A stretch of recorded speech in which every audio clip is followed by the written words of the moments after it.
안녕하십니까, 문광입니다. 탄어사상 한국학을 말하다. 오늘 이 시간은 지난 시간에 이어서 유교의 역학사상과 불교를 회통한 스님의 그 회통사상을 한번 이어서 공부를 해보는 시간을 갖도록 하겠습니다. 지난 시간에 탄어 스님의 그 역학을 보는 방식이 일반적인 그 역학을 공부하는 분들의 방식과 조금 다른 면이 있다. 이 모든 이 사상들을 불교의 선과 화음으로 회통했던 탄어 스님답게 우리 유교의 역학 사상 역시 이 그 전체를 수행하는 책으로 주역을 받다는 것이 굉장히 특별한 그 사상과 독창성을 가지고 있다, 이런 말씀을 드렸는데요. 영리라고 하는 거, 무국이 태극에서부터 시작해서 음양으로 나눠지고 그것이 다시 사상이 되고 그다음에 그게 8궤가 되고 64궤가 돼서 만유로 이 세상의 모든 만유가 펼쳐지는 이치를 영리라고 한다면, 그것이 생멸문으로, 기신론의 생멸문으로 세상이 펼쳐지는 것으로 설명을 했다면, 그것이 다시 만유를 다시 일과 공으로 수렴하는 것으로 보았던 환멸문으로 보는 그런 방식이 바로 탄어 스님의 역학이다, 역학에 대한 새로운 독창적인 해석이었다, 이런 말씀을 드렸던 것으로 기억이 납니다. 자, 여러분, 이 탄어 스님은 말이죠, 역학에 있어 가지고 아주 그 최고의 그 경지에 도달했다고 할 만큼 스님은 그 출가 이전에 이미 주역을 완파하셨습니다. 거의 다 외우시고 말이죠. 주역에 대해 가지고는 그 정통하셨다. 그 10대 때 이미 결혼을 하셔가지고 이 처가가 말이죠, 토정 이잠 선생의 그 문중이었기 때문에 그분은 거기에서 또 다시 오경을 다시 배우면서 역학에 깊이 있는 내용들을 이미 습득하시고 유교의 공부 전체를 마치고 출가를 하셨는데, 여기에서 스님의 이제 면모가 드러나는 것이, 그 이전에 중국에서도 주역과 이 선을 회통했던 그러한 책들이 남아 있었는데, 그러한 것들을 스님께서 출가해서 오대산에서 보게 됩니다. 그러면서 스님은 이 선과 불교와 이 유교가 근본 사상이 회통될 수 있다라고 하는 확신을 가지셨던 것 같습니다. 그래서 우리 교재에 말이죠, 172쪽에 그 인용문이 있는데, 스님께서 이 부분에서 얼마나 그 기쁨을 느끼셨는지 하는 것이 자세하게 나와 있으니까 그걸 한번 보셨으면 좋겠습니다. 주자태극도와 조동오이도 비교라고 하는 부분인데 말이죠, 172쪽에 제가 한번 읽어볼 테니까 여러분도 한번 보시기 바랍니다. 이 태극도와 오위도를 좌우로 놓고 허심으로 비교해 보면 유석 이교가, 유교와 불교 이교가 언서를 대할 게 없이 말을 만나기도 전에 말이죠, 신목 사이에 소소하여 통철의 묘가 수지무지하며 족지도지함을 불각하리니, 그랬습니다.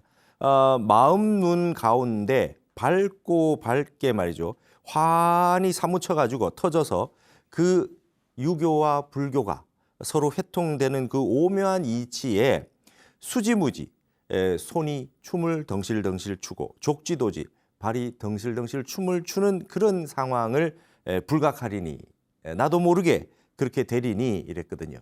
이게 뭐냐면 그 유교의 모시서, 시경의 주석인 모시서에 나오는 얘기입니다. 이 동논어법에도 나오거든요. 경전을 볼 때 말이죠, 처음에 경전을 봐서, 성인의 말씀을 봐서 득일리구이 희지, 한두 구절을 얻어가지고 책 전체를 봤는데 한두 구절을 봐서 굉장히 자기 마음에 와닿아가지고 기쁜 사람이 있어요. 근데 그 이전에 말이죠, 전현무사자, 경을 읽었는데 아무 일도 없는 사람이 있대요.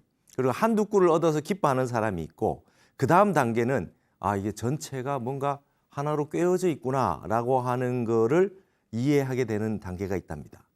이게 전체가 다른 말인 것 같지만 이게 전체가 하나로 꿰어져 있구나라고 하는 걸 아는 단계가 있고, 그 다음 단계는 말이 끊어져 가지고 자기도 모르게 손과 발이 덩실덩실 춤을 추는 그런 경지가 있다. 모시서에 그렇게 나오고 노노를 볼 때 이와 같이 보아야 된다라고 하는 그 동노노법이 그렇게 설명을 해놓고 있는데 타너 스님이 이 태극도와 조동종의 오이도를 비교해 놓은 걸 보고 이와 같이 기쁘셨다는 거예요. 언제? 출가하자마자 말이죠.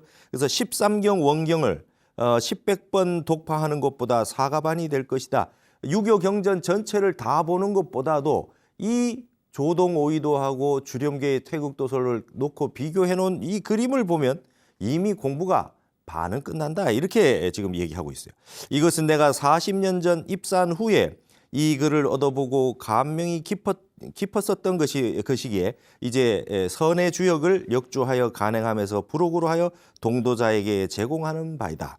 주역 선해를 번역해서 간행하면서 부록에다 심어가지고 같이 독 공부하는 사람들에게 내가 그 제시를 해드리겠다.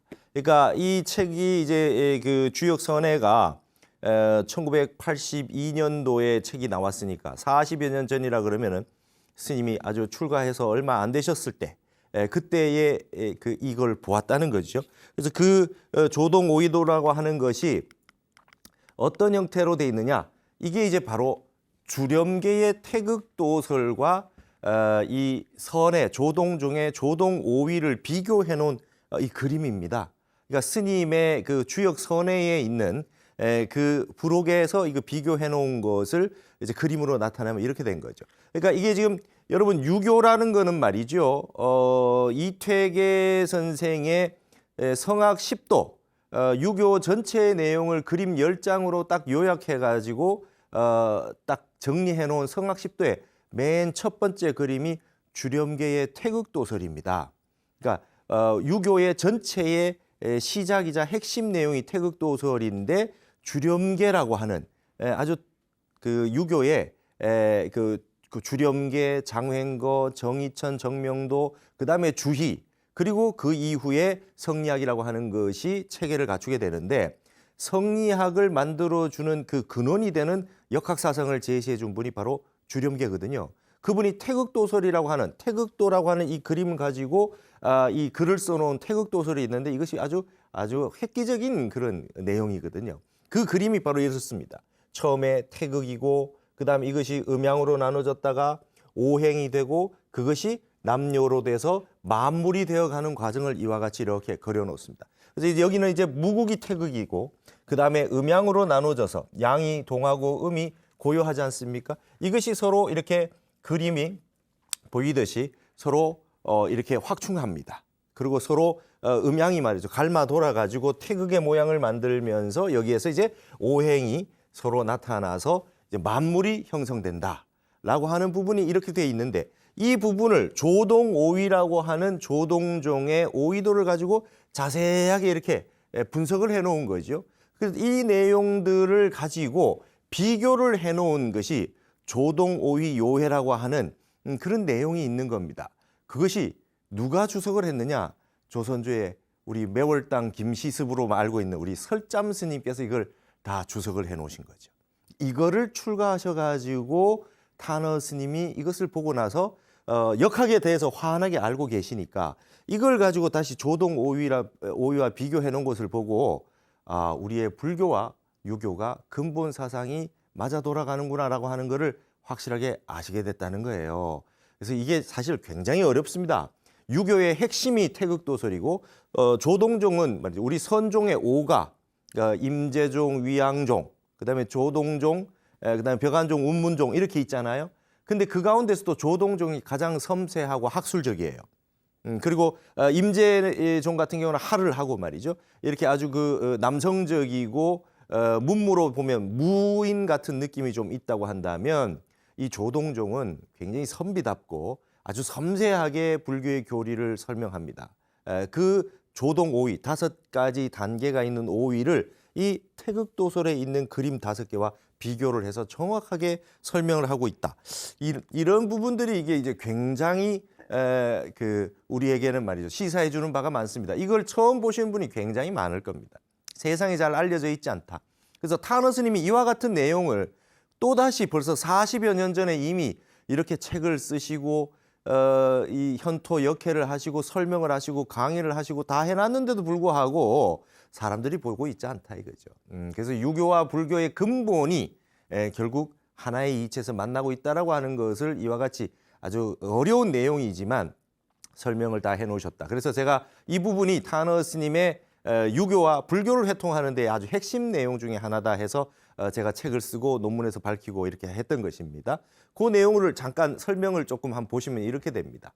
타너 스님은 1982년에 주역선해, 선으로 해석한 우익지육선사의 주역선해를 현토 역주하면서 부록에 이미 도융선사, 중국의 도융선사의 조동오위 군신도서와 이제 이 도융선사가 이걸 쓴 거죠. 그다음에 다나자순선사의 오위서, 조동오위에 대한 그 오위서의 한문 원문의 현토를 하고 자신의 번역을 싣고 이에 대한 조선의 설잠스님의 주석인 조동오위 군신도서 요회, 이걸 이제 조동오위 요회 이렇게 줄여서 얘기합니다.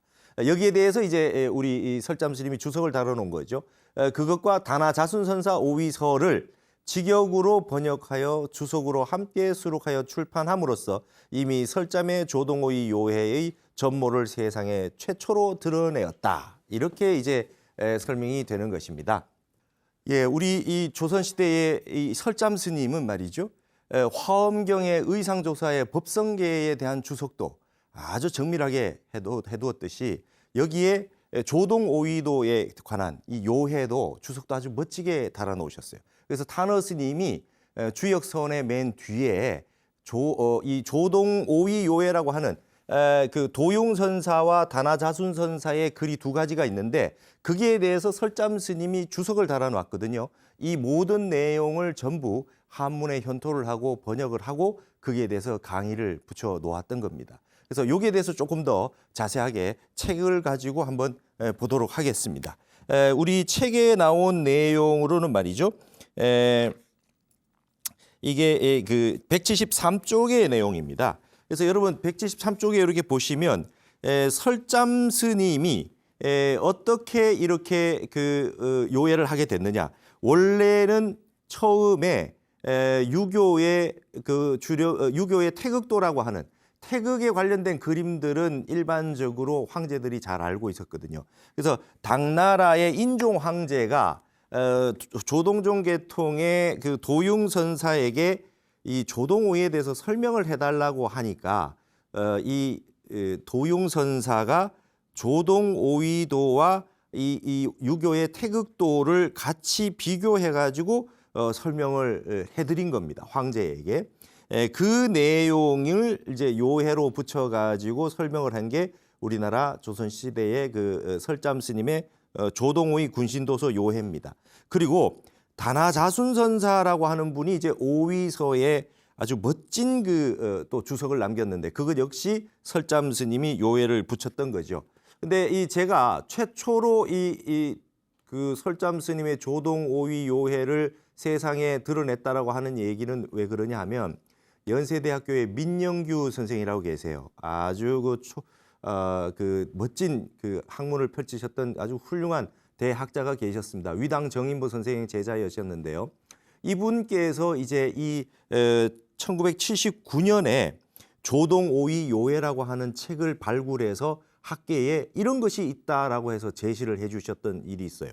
그래서 79년에 발굴을 해가지고 원문 전체를 발표한 것이 우리 책에 있듯이 1988년에 처음으로 책을 편찬해서 냈던 그런 내용이 있었습니다. 그래서 세상에는 타너 스님이 이미 이렇게 해놓으신 걸 모르고 그 후대의 학자분들이 민영규 선생이 설잠 스님의 조동오위 요해를 최초로 이 학계에 제시를 했다라고 얘기가 되고 있지만 실제로 발견하셨던 게 79년이라면 타너 스님이 이 내용을 강의하셨던 건 1977년 월정사 동양학 특강에서 이미 하셨습니다. 그리고 책도 민용규 선생이 그 88년에 이르러서 책을 냈지만 주역선해 뒤에 이렇게 부록으로 다 해놓은 것은 이미 1982년이었거든요. 그래서 타너 스님이 근대에 이 우리 설잠 스님의 조동오위 요해를 최초로 학계에 드러내 놓으셨다라고 하는 것을 다시 교정을 해야 된다. 제가 학계에 이렇게 제시를 했던 것입니다. 그러면 타너 스님은 이걸 언제 보셨냐? 아까에도 보셨지만 출가하셔가지고 80년대 이전에 이미 1930년대에 이걸 다 보시고 책을 가지고 있으셨다는 겁니다. 그래서 대전에 가면 자광사에 스님이 머물러 계셨던 곳에 이 책이 있습니다.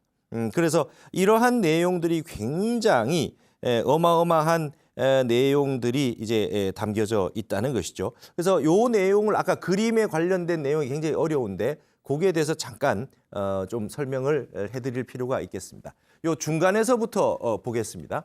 말하자면 황제가 조동오위, 조동선에 대해서 알고 싶었는데 이분이 원래 유교를 잘 알고 있으니까 태극이라든지 음양이라든지 이런 걸 잘 알고 있으니까 도융선사가 태극, 음양에 관련된 태극도를 중심으로 조동오위를 설명했던 것입니다. 그래서 선문의 가장 깊은 자리를 유교의 무국과 비교를 해놨기 때문에 유교와 선문 두 집안 끝이 다 환히 드러나게 됐거든. 이게 타너 스님 말씀이에요. 그래서 또 다나자순선사는 태극도설 전체를 16글자로 풀이했습니다. 조금 뒤에 나옵니다. 여러분 주렴계의 태극도설이라고 유교의 최고의 학설이 설명이 있는데요. 그 한 장 반이 됩니다. 그래도 내용이 아주 간단하다 해도 한 장 반이 되는데 그 내용을 다나자순선사는 글자 딱 16글자로 딱 요약해버렸단 말이죠. 이것이 아주 잘 된 겁니다. 이렇게 얘기를 타너 스님이 하시는 거죠. 주역 14권을 주렴계가 태극도설 하나로 요약했는데 태극도설 한 장 반 읽어봐야 다나선사 16글자만큼 종지가 드러나지 않아서 문장이 말이죠. 뭐라고 됐느냐. 16글자가 이겁니다. 흑백 미분, 검은 것과 흰 것이 나누어지기 전에 난위 피차라. 피차를 구분하기가 어렵구나 이랬거든요. 현황지 후에 우리 천지 현황 아닙니까? 하늘과 땅이 나누어지고 난 이후에 하늘과 땅이 나누어졌다는 것은 음양이 나누어진 겁니다. 이후에 방위가 자타라. 방위가 너와 내가 구분되었다라고 하는 내용이거든요. 그래서 이것이 16글자인데 주렴계 태극도설을 다나자순선사가 이 16글자로 바로 요약을 해버렸다는 겁니다. 그래서 음양동정이 밤낮으로 움직여 봐도 무국을 이의지 않고 있다는 뜻이지 음은 양에서 뿌리가 되고 오늘 밤은 낮에서 뿌리가 되었으니 낮 12시면 이미 밤인 겁니다. 훤한데 어떻게 밤인가? 밤 기운은 이미 왔다는 겁니다. 조사들이 아니면 이렇게 못 풀어. 스님 말씀이. 내가 중된 뒤에 이것을 보고 얼마나 심취했는지 몰라 이러시거든요. 그래서 요 내용을 보실 것 같으면 이렇게 돼 있는 거지요. 요게 말이죠. 흑백 미분입니다. 요게 무국자리예요. 무국자리입니다. 이걸 조동선에서는 뭐라 그럽니까? 겸중도라 그래요. 겸중도. 아주 아무것도 일어나지 않은 인간의 근본 자성 상태, 불성 상태, 완벽한 공의 상태를 유교로 비교하자면 무국이라고 하는 겁니다. 이때는 다나자순선사에 의하면 흑백 미분의 세계다. 여기 이제 흑백이 갈라져 있지 않습니까? 음양으로. 이것이 미분의 세계다. 원 하나 그려놓고 무국이라고 하는데 이걸 말이죠. 원상 하나. 우리 선에서도 원상 하나로 설명을 하고 있잖아요. 원불교에서도 이 원을 쓰고 있지요. 우리 조계종의 심볼인 원상에다 이자 3점 점 3개 찍어 놓은 것도 전부 다 이 원상이라고 하는 것에서 나온 것입니다. 이게 이제 유교에서 보면 무국이라는 거죠. 그러니까 이 원상이라든지 조동종에서 말하는 겸중도다. 겸중도라고 하는 건 모든 것이 겸해가지고 아주 도달해 있는 세계다. 음과 양, 음양뿐만 아니라 세상의 모든 이분법의 세계가 하나로 완전히 만들어져 있는 세계, 나누어지기 이전 세계를 이야기하는 겁니다. 이걸 이제 우리 선에서는 말이죠. 부모 미생전 본래 면목이라고 그래요. 부모에게 나기 전에 본래 나의 참된 모습이라 이렇게 얘기하잖아요. 그래서 이게 흑백 미분의 세계에는 말이죠. 난위 피차입니다. 너 나를 나눌 수가 없어요. 이분법의 세계가 없는 겁니다. 그러한 세계를 주렴계에서는 이렇게 태극도로 원 하나 그려놨다는 거예요. 그러고 난 다음에 현황지 후에 천지가 나누어지고 음양이 나누어지고 현황이 나누어진 이후에 양이 움직이고 음이 고요해서 우리가 태극기에 이렇게 태극 모양으로 나오는 형태로 나누어지면서 그 이후에 말이죠. 방위라고 하는 것이 오행이라고 하는 것이 완벽하게 나타났다 이렇게 보는 거죠. 그래서 음양이 나타난 세계를 조동호에서는 정중편이다 이렇게 얘기한 겁니다. 정이라고 하는 건 발을 정자는 채자리를 말하고요. 그다음에 편이라고 하는 건 용을 말하는 겁니다. 그러면 우리가 무엇이 채겠습니까? 움직이지 않는 것이 채죠. 거기에서 움직인 것이 나왔겠죠. 그래서 근본적으로 움직이지 않는 어떤 그 절대적인 우리 공의 세계에서 유의 세계가 나오기 시작했잖아요. 공 가운데서 이제 색이 나오기 시작하는 세계가 바로 이제 이 태극이 음양으로 펼쳐지게 되는 세계인 거죠. 이게 정중편이라는 거예요. 조동종의 정중편을 이제 주렴계의 태극도설에서는 음양이 나누어져 가지고 현황이 나눠졌다 이렇게 표현을 한 겁니다. 그래서 이제 방위라고 하는 것이 이렇게 이 전체 위치가 정해지고 방위가 결정되고 오행이라고 하는 금목 수화토의 오행이 펼쳐지는 세계를 편중정으로 설명한 거죠. 도용선사가. 그다음에 이게 이제 뭐라 그러냐면 용 가운데 다시 채가 있는 겁니다. 우리가 세상의 모든 것이 만유가 펼쳐져도 만유가 펼쳐진 가운데에 그 속에 근본 이치, 무국이라든지 공이라든지 우리 근본 이치는 다 갖추어져 있지 않습니까? 방위가 다 나눠져도 오행이 다 나눠져도 금목 수화토 속에 음양이 들어있고 그 속에 태극이 들어있고 무국이 다 들어있는 거죠. 그것이 바로 그 편 가운데 정이 있다라고 하는 조동오이로 설명을 했던 겁니다. 그러고 나면 그 다음에 어떤 세계가 펼쳐지냐? 만유가 다시 펼쳐진다는 거죠. 그래서 자타라고 하는 것이 주관과 객관, 우리 불교로 말하면 능과 소, 이것이 서로 다시 이제 갈라져서 만유가 펼쳐지는 겁니다. 그래서 건도성남이요 곤도성녀다. 건도에서 건곤에서 남녀가 나오는 세계, 구체적인 세상의 만물이 펼쳐지는 세계를 스스로 자자라고 썼고요. 그다음에 타라고 하는 거는 이제 만물이 화생한다. 음양이 생겨서 남녀가 있어야 자식도 생기고 만유가 펼쳐지듯이 우주의 모든 이치는 건도와 곤도, 건곤이라고 하는 음양의 근본적인 이치가 나눠져서 이제 만물이 여기서 다 화생한다 이렇게 보는 거죠. 그걸 정중내와 겸중지라고 하는 조동종의 오위로 설명을 다 해놓고 있다는 겁니다. 이런 내용 굉장히 어렵습니다. 이 시간에서 다 말을 할 수 없을 정도로 여러분들이 한번 좀 연구를 좀 해보시기 바랍니다. 그래서 제가 여기에 대한 그 설명들을 저의 책에 177쪽, 178쪽 이렇게 자세하게 이렇게 설명을 해놓은 겁니다. 그래서 이런 내용들에 대한 것은 주역도 공부를 많이 하셔야 되고 조동종도 공부를 많이 하셔야 되지만 이 자리에서는 일단 주렴계의 태극도설과 조동오위를 그림 5개로 서로 비교를 하면서 이렇게 다 설명을 했다는 거. 그리고 흑백 미분, 흑백이 나누어지기 이전에는 피차를 나누기 어려웠으나 현황이 나누어진 이후에는 말이죠. 방위가 스스로 나타나면서 온 세상에 자타라고 하는 이분의 세계가 다 펼쳐졌다. 만물이 펼쳐졌다라고 하는 단화자순선사의 16글자가 주렴계의 태국도설 전체를 요약해버렸다. 그러니까 유교 공부는 많이 해서 역학은 좀 아는 분이 불교의 근본을 알지 못하고 선의 이치를 알지 못하는 분들에게 이와 같이 조동종의 선사들이 황제에게 설명을 하고 후학들을 위해서 이렇게 만들어 놓으셨던 것을 조선조의 우리 설잠 스님께서 이것을 다시 요해를 해서 자세하게 주석을 달아 놓으신 거죠. 탄원 스님이 이것을 발견하고 출가해서 환희용약했다. 그죠? 수지무지 족지도지했다. 나도 모르게 손발이 덩실덩실 춤을 췄다. 이렇게 지금 얘기하는 것이죠. 그래서 이 내용을 80년대에 이제 주역을 번역하시면서 이 내용들을 부록에다 넣어둔 것입니다. 내용들이 굉장히 많으니까 여러분들이 자세하게 보시고 여기에 대해서 앞으로 연구자들이 좀 많이 나왔으면 좋겠다는 겁니다. 그래서 이 내용을 여러분에게 소개해 드리는 것만 해도 여러분 아주 굉장히 공부하실 의욕이 많이 생기시리라고 그렇게 생각을 합니다. 그래서 이것을 발을 정자와 편이라고 하는 채와 용으로 설명하기도 하고 말이죠. 이거를 군신관의 관계로 설명합니다. 그래서 임금군자와 신하신자를 가지고 군신이 도합했다. 맨 앞에 말이죠.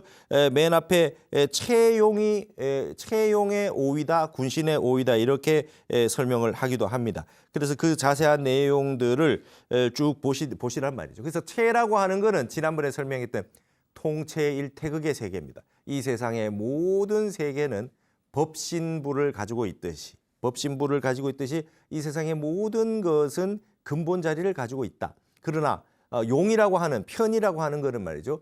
각구일태극이다. 각자가 자신의 태극을 가지고 있는 내용을 우리가 볼 수 있다라는 것이죠. 그래서 이게 이제 전체적으로 이렇게만 보시면 되겠습니다. 이게 무국이죠. 무국이고 무국을 가지고는 말이 끊어진 세계이기 때문에 말을 설명을 할 수가 없어요. 그래서 이걸 그냥 태극이라고 하는 형태로 설명할 수밖에 없습니다. 그러나 무국이 태극이지만 이건 완전한 음양은 아닌 세계라는 것이죠. 그래서 이 무국이 태극이라고 하는 것에서 이 세상의 모든 세계는 말이죠. 통채일태극의 세계다.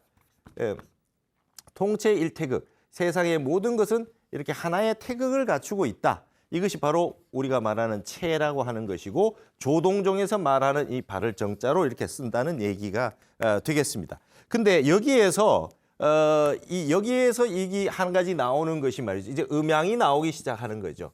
음양이 나오기 시작합니다. 음양이 나오기 시작하면서 세상이 펼쳐지기 시작하는 세계. 이것이 펼쳐져서 방위자타했다. 오행이 생겨나고 그다음에 오행이 생겨나면서 여기에서 만물이 여기서 다 나오게 된다. 주역으로 보게 되면 음양, 사상, 팔괴, 64개 만유로 펼쳐지는 세계를 이걸로 다 설명할 수 있거든요. 이 내용을 단하자순선사는 방위자타라는 네 글자로 다 요약해버린 겁니다. 이것이 뭡니까? 각구일태극의 세계입니다. 각자가 하나의 태극을 다 갖추고 있다. 만물이 다 펼쳐져서 자타가 다 나누어져 있지만 그 속에는 여기에서 말했던 무국과 태극의 세계, 불성의 세계, 자성의 세계, 근본 체의 세계를 다 갖추고 있다. 이게 이제 용의 세계가 되고 이거를 조동오위에서는 말이죠. 이거를 편이라고 이게 얘기를 했던 것입니다. 그래서 이게 이제 이 편이라고 하는 세계,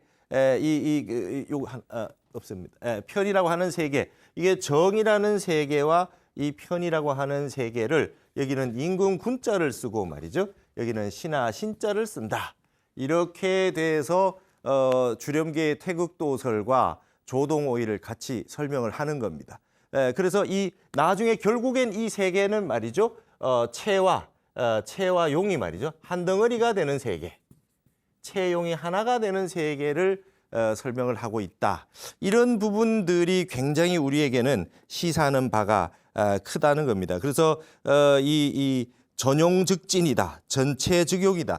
채가 그대로 다 드러나고 그다음에 용도 그대로 다 드러난다. 이런 세계들을 이제 화엄경에 나왔던 우리가 이와 사의 문제, 이사무예의 세계, 그다음에 사사무예의 세계, 그다음에 그 주렴기 태극도설에 나온 무국이 태극의 세계, 조동종에서 얘기하는 말이죠. 정과 편의 세계, 채와 용의 세계 이런 세계를 전부 다 회통해가지고 다 보실 수 있는 세계가 이와 같이 펼쳐졌다라고 하는 내용들. 그다음에 이러한 내용을 이 처음으로 탄어 스님이 발굴을 해서 책에다 쓰시고 강의도 하시고 밝혀냈다. 어떻게든 유교와 불교가 근본 사상에서 같다는 걸 좀 회통했으면 좋겠다라고 하는 것이었죠. 자, 그다음에 탄어 스님의 역학 사상 가운데 굉장히 중요한 것이 하나 있어서 이걸 조금 보았으면 좋겠습니다. 탄어 스님이 말이죠. 칸트에 대해서 얘기를 합니다. 칸트의 순수 이성 비판에 대해서 어떻게 얘기를 하느냐. 조금 전에 얘기했던 통채 일태극의 세계와 각구 일태극의 세계를 가지고 설명을 하는 부분이 있는데 굉장히 깜짝 놀랐습니다. 저도 칸트의 3비판서를 순수 이성 비판, 실천 이성 비판, 판단력 비판 책을 다 봤는데요. 유교 공부, 그다음에 동양학 공부를 하면서도 그걸 봤지만 이렇게 분석을 하지 못했었습니다. 그래서 제가 출가해서 스님이 이 강의하시는 내용을 보고 깜짝 놀랐는 것입니다. 여기에 이렇게 한번 읽어볼 테니까 한번 보십시오. 서양 철학의 칸트의 순수 이성이라는 것은 소크라테스 같은 이들보다는 훨씬 철학이 깊어진 것이다. 그가 말한 순수 이성이라는 것은 만유의 인식의 모체를 말하는 것인데 무슨 말이냐면 이 우주 밖에 있는 세상의 모든 존재하는 것을 우리가 인식할 수 있는 우리 내면의 힘을 말하는 겁니다. 이제 순수 이성이라는 말을 타너 스님은 어떻게 보시냐? 인간은 누구에게나 불성이 있다. 법성이 있고 자성이 있다. 인간에게 거대한 보광명지 지혜가 있어가지고 세상을 다 인식할 수 있지 않느냐. 그거를 칸트는 순수 이성이라는 것으로 이해를 했다. 이 칸트가 공부가 많이 된 사람이다. 소크라테스처럼 너 자신을 알라라고 하는 나 자신을 알 수 있는 인간의 근본적인 자성이 있는 것을 말한 것은 비슷하나 소크라테스보다 한 단계 발전한 거 아니냐.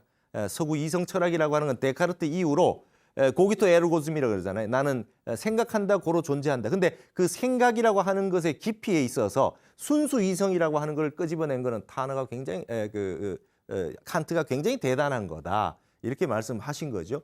근데 이는 마치 말이죠. 우리 불교의 불성과 같다고 볼 수 있고 역학에 이제 역학으로 비유하는 겁니다. 역학의 모든 만유가 물물이 갖고 일태근기근과 유사하다고 보면 된다. 하늘에 달이 있지만 각자에게 천강에 물이 있으면 천강에 달이 천개의 강에 달이 뜨듯이 이것이 뭐냐? 각자가 누구나 다 하나의 태극을 가지고 있는 것과 같은 것으로 순수 이성을 파악을 했다.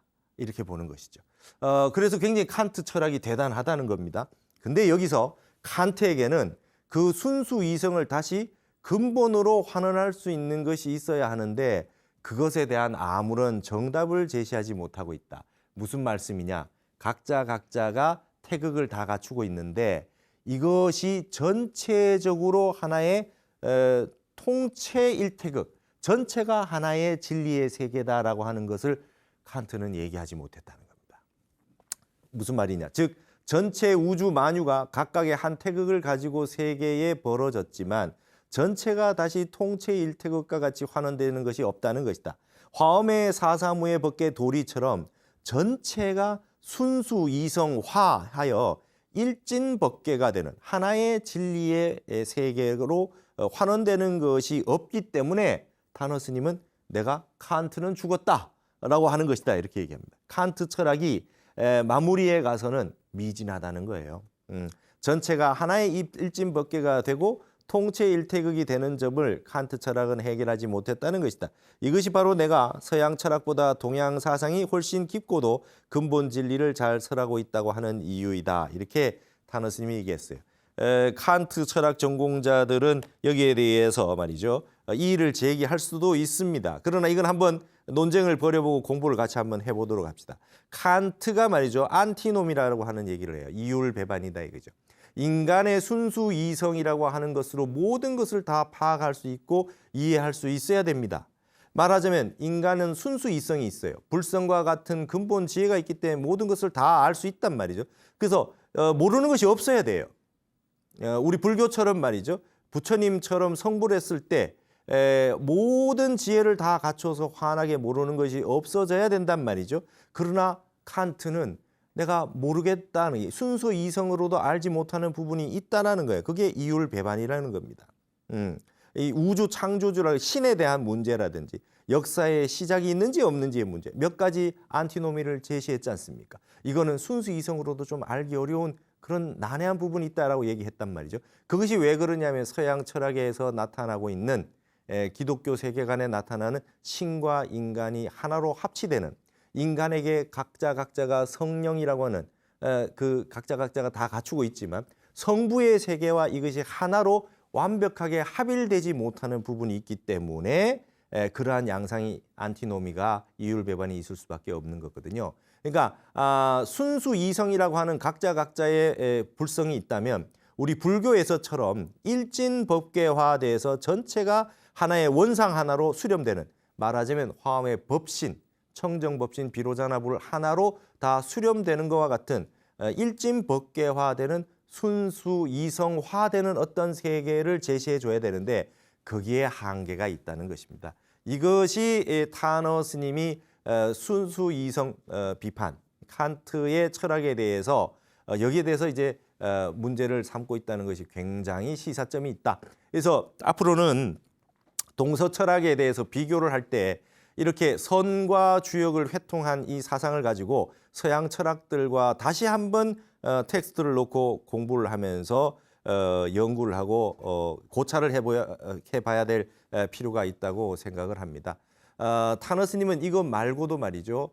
역학 사상에 대해 가지고 다른 말씀들을 하신 게 있습니다. 그 중에 이제 저도 이제 책에 나왔지만 서양의 자본주의와 사회주의에 대한 얘기를 역학을 가지고 설명하신 부분이 있어요. 뭐냐? 서양의 자본주의라고 하는 것이 이 서양의 말이죠.